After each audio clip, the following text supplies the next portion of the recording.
we're going to unbox and take a look at the Lavaliere Go compact digital wireless microphone system, including the SC4 TRRS to TRRS adapter and the Lavaliere Go Microphone. This video's audio is recorded with this setup, including the attached lav mic, so let's get started. Let's take a look at the adapter first.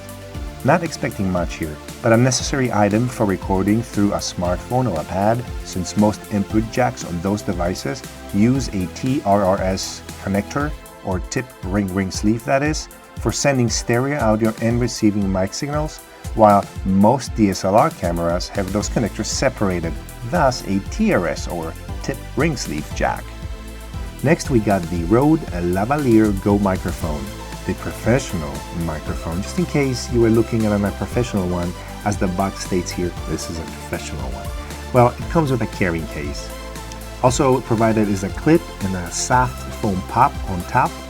The cable exterior is made out of a Kevlar reinforced fiber, which provides durability, while the cable has a very smooth texture, but a very gentle-like quality as well. I would not make any attempts to create tension on this cable. They historically do wear down and break, but with care it can last. But in this particular case, yet to be determined.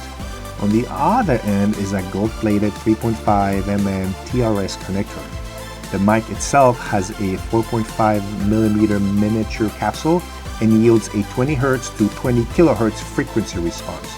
So better than the built-in mic on the wireless transmitter that is, which we're about to unbox, but also probably a good enough reason to use over the built-in mic.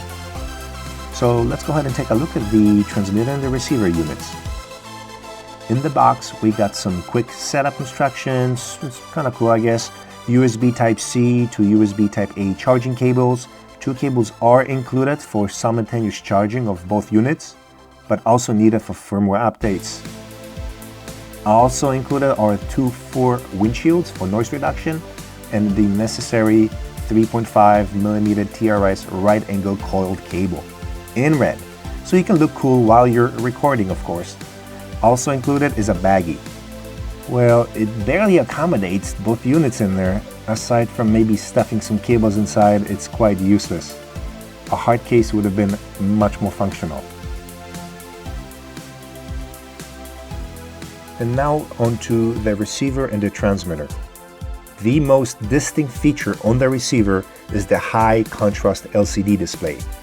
Considering the price range of this system, there isn't really anything reputable out there that gives you the same instant visual feedback like this, which includes battery life of the transmitter and receiver, decibel setting, clip indicator with color ranges, wireless signal strength, as well as charging state when plugged in via USB.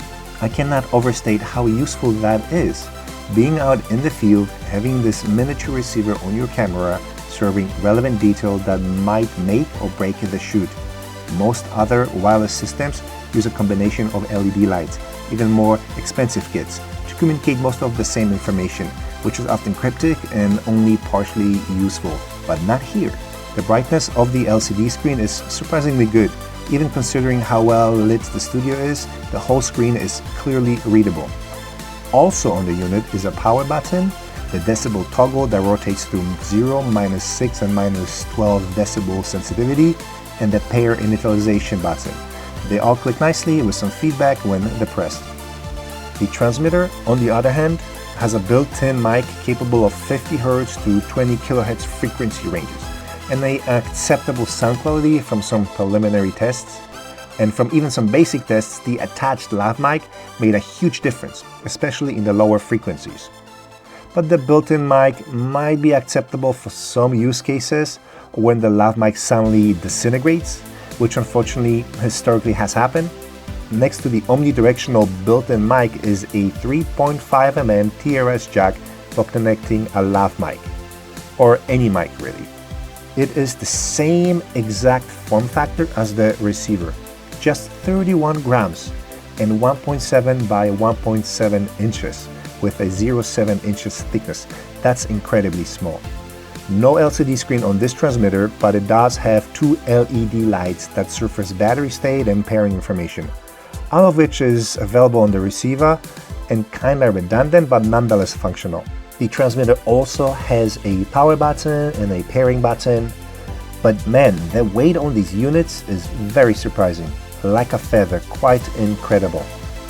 As far as battery life, you can expect about 7 operational hours with 2-hour recharge time, which can be accomplished using the provided USB cables. No power bricks provided, however. The cables are also needed for firmware updates, as I mentioned before, but interestingly, in comparison to analog kits, these digital kits may yield additional benefits with firmware updates over time, perhaps like a Tesla, but also due to the added complexity may require bug fixes, trade-offs I suppose.